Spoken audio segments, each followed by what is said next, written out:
Հայաստանը մնում է ՀԱՊԿ լիիրավ անդամ, պահպանելով բոլոր համապատասխան իրավունքներն ու պարտականությունները, նախորդին հայտարարել է Ռուսաստանի արտգործնախարարության ներկայացուցիչ Մարիա Զախարովան։ Բայց Հայաստանի համար այս հարցը վաղուց իրավական ձևակերպման մասին չէ։ Հայաստանը ՀԱՊԿ-ին իր լիիրավ անդամակցությունը զգաց այն պահին, երբ մեր ինքնիշխան տարածքի դեմ եղան ադրբեջանական ագրեսիաներ Ռուսաստանի մասնակցությամբ եւ թողտվությամբ։ Իսկ դաշինքը չարձանագրեց այդ հարձակումները, չաշխատեց որպես անվտանգության մեխանիզմ եւ ընտրեց Հայաստանի անվտանգության հաշվին հանցավոր լռությունը։ Այդ պահից ՀԱՊԿ-ը Հայաստանի համար դաշնակից չէ։ Երևանը նույնիսկ հրապարակայնորեն հայտարարել է, որ Հայաստանի սպառնալիքների մի մասը գալիս է նաև ՀԱՊԿ անդամ երկրներից։ Եվ այս պարագայում Հայաստանի ՀԱՊԿ լիիրավ անդամ լինելու վերաբերյալ այս անբարոյական պնդումը ոչ թե դիվանագիտական տերմին է, այլ ինքնանվաստացում։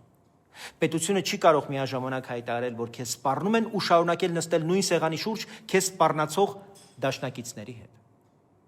Եվրամիությունն ու ԵԱՏՄ-ն անհամատեղելի են եւ ինչ որ փուլում Հայաստանը պիտի ընտրի։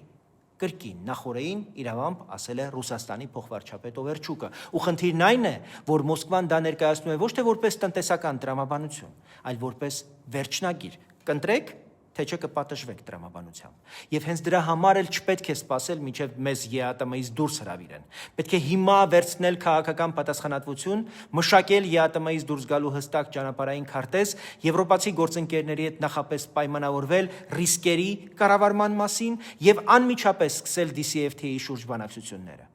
Սա աշխարհաքաղաքական կմահաճություն չէ, սա Հայաստանի տնտեսությունը բարձր արտադրողականության, բարձր աշխատավարձերի, տեխնոլոգիաների եւ եվրոպական ստանդարտների վրա դնելու միակ իրատեսական ուղին է։ ՀԱՊԿ-ն ու ԵԱՏՄ-ն Հայաստանի համար այլևս դաշնակցային հարթակներ չեն։ Դրանք սահմանափակում են Հայաստանի ազատ ընտրությունն ու թուլացնում պետական դիմակայունությունը։ Եթե ուզում ենք անվտանգ, զարգացող ու արժանապատիվ երկիր, պետք է ոչ թե սառեցնենք, այլ շրջենք, փակենք այս գերկախվածության էջը վերջնականապես եւ